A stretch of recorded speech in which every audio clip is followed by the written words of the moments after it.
बिहार में इन दिनों एक ऐसा मर्डर हुआ है जिसने पूरे भारत को हिला दिया है, क्योंकि पिछले कई सालों में मर्डर करने का ऐसा तरीका किसी ने भी नहीं देखा। इन दिनों पंजाब अंडरवर्ल्ड जो है वो काफ़ी एक्टिव है, लेकिन वहाँ भी शूटर्स जो है ना मुंह छिपा कर आते हैं, कांड करके वापस भाग जाते हैं। लेकिन पटना के पारस हॉस्पिटल में जो मर्डर हुआ,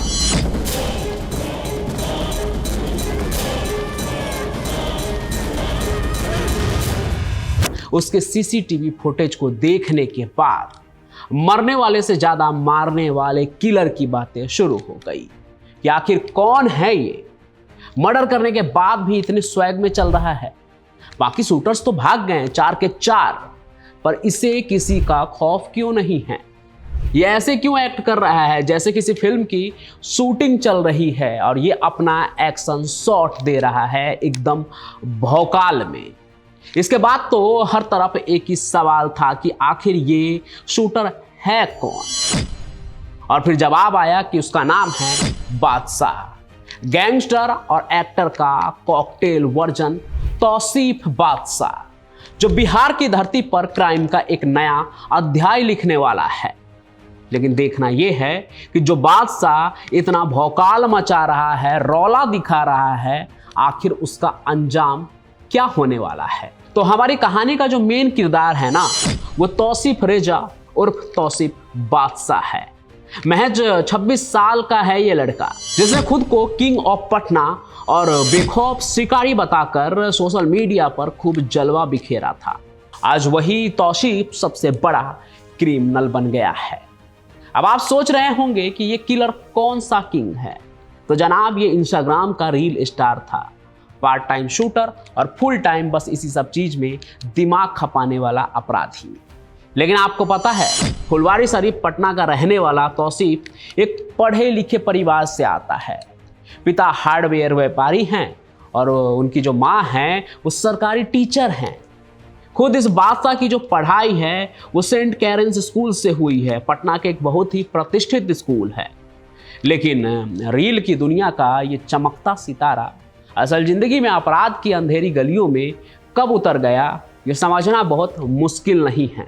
उसके सोशल मीडिया हैंडल से ये सब कुछ साफ पता चलता है कि उसने बहुत पहले ही तय कर लिया था कि उसे क्या बनना है।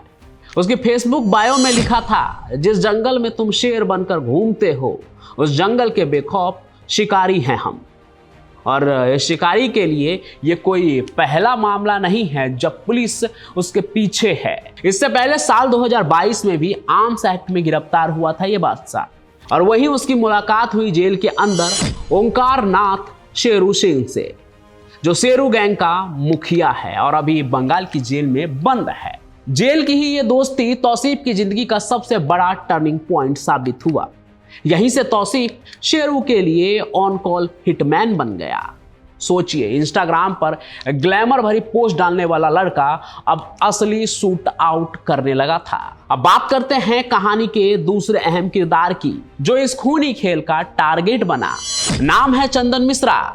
हालांकि चंदन भी कोई शरीफ आदमी नहीं था, खुद 24 संगीन मामलों में फंसा हुआ अपराधी था। पुलिस रिकॉर्ड में इसका नाम भी गैंगस्टर के तौर पर दर्ज था।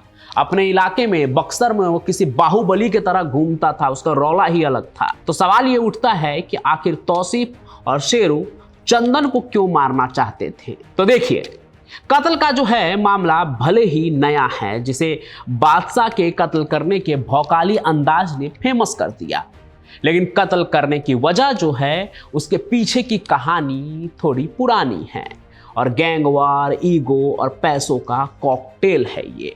दरअसल चंदन मिश्रा कभी शेरू का दाहिना हाथ हुआ करता था, मतलब शेरू गैंग का सबसे भरोसेमंद आदमी, जैसे दाऊद के लिए शकील और लॉरेंस के लिए कभी गोल्डी बराड़ था। लेकिन साल 2023 में भागलपुर जेल में इन दोनों की अनबन हो गई। शेरू और चंदन की वर्चस्व की लड़ाई इन दोनों के बीच छिड़ गई और नतीजा हुआ कि दोनों अलग अलग गिरोह चलाने लगे। पुलिस के मुताबिक शेरू को भनक लगी कि चंदन जो है वो उसके नाम यानी शेरू गैंग के टैग का इस्तेमाल अलग नाम से कर रहा है, यानी शेरू की ब्रांडिंग को भुनाकर चंदन अपना धंधा चला रहा था। ये बात शेरू को नागवार गुजरी इसलिए उसने अपने पुराने साथी चंदन को रास्ते से हटा देने का फैसला किया और इसी के लिए उसने तौसीफ को सुपारी दी। सुपारी तो तय हो गई, लेकिन अब बस ये तय होना बाकी था कि इसे अंजाम कैसे दिया जाए। हालांकि ये पूरा प्लान किसी बॉलीवुड फिल्म की स्क्रिप्ट जैसा ही था। गोलीबारी से 2 दिन पहले ही तौसीफ के जो शूटर स्क्वाड हैं वो पारस हॉस्पिटल का रेकी करना शुरू कर देते हैं। फिर उन्होंने वार्ड 209 को भी आइडेंटिफाई कर लिया, जहां उनका टारगेट चंदन मिश्रा भर्ती था।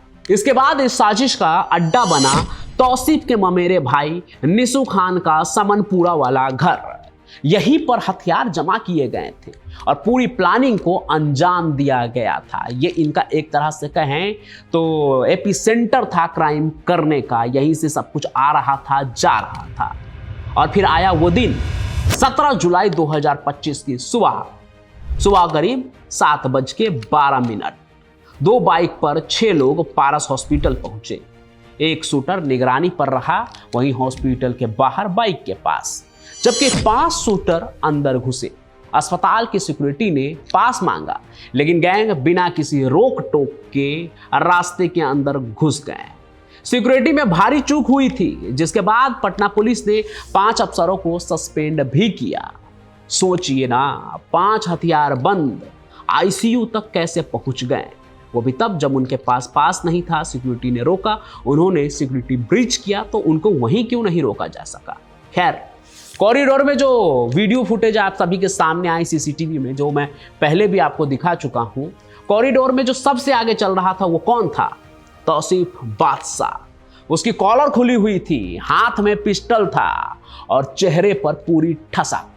वार्ड नंबर 209 में घुसते ही सिर्फ 20 सेकंड के अंदर 6 से 7 राउंड गोलियां चली।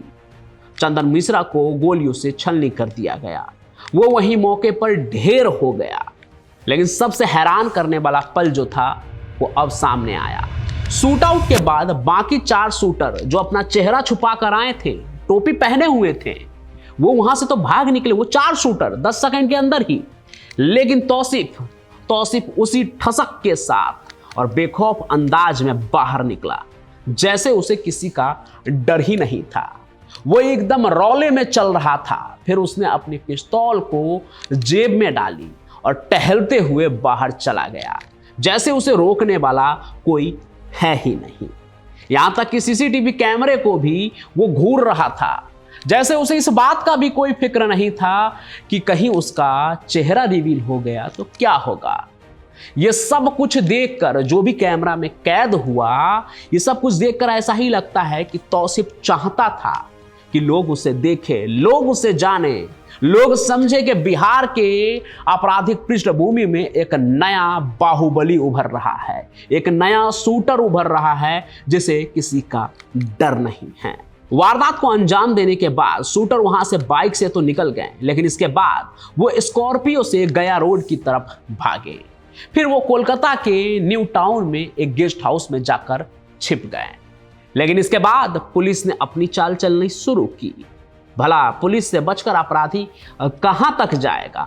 कांड कर देना तो आसान होता है सुरक्षा के चूक को देखकर, लेकिन इसके बाद जब पुलिस आपके पीछे पड़ती है और तबीयत से पड़ती है तो आपको तो पकड़ ही लिया जाएगा। एसटीएफ ने मोबाइल लोकेशन को ट्रैक करना शुरू किया और 48 घंटे के अंदर 5 शूटर को दबोच लिया। इसके अलावा 3 मददगारों को भी पटना और बक्सर से पकड़ा गया।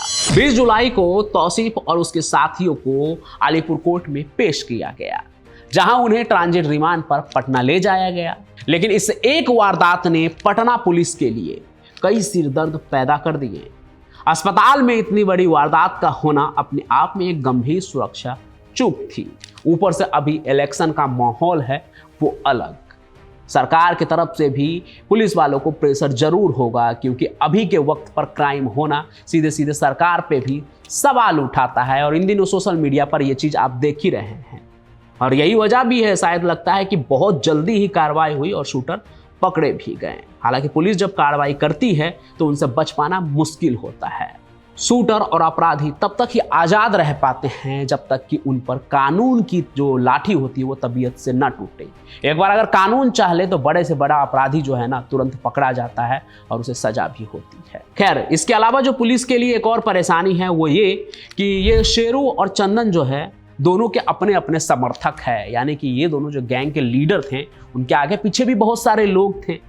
ऐसे में बदला लेने की आशंका पर भी एसटीएफ को अलर्ट कर दिया गया है, यानी कि हो सकता है कि इन दोनों के बीच में गैंग वॉर जैसा भी कुछ दिखे। हालांकि बिहार में जो गैंग वॉर की तस्वीर होती है वो बाकी किसी जगह से अलग होती है और इसका एक सबूत आपने देखा है कि किस तरह से यहाँ अपराध को अंजाम दिया जाता है।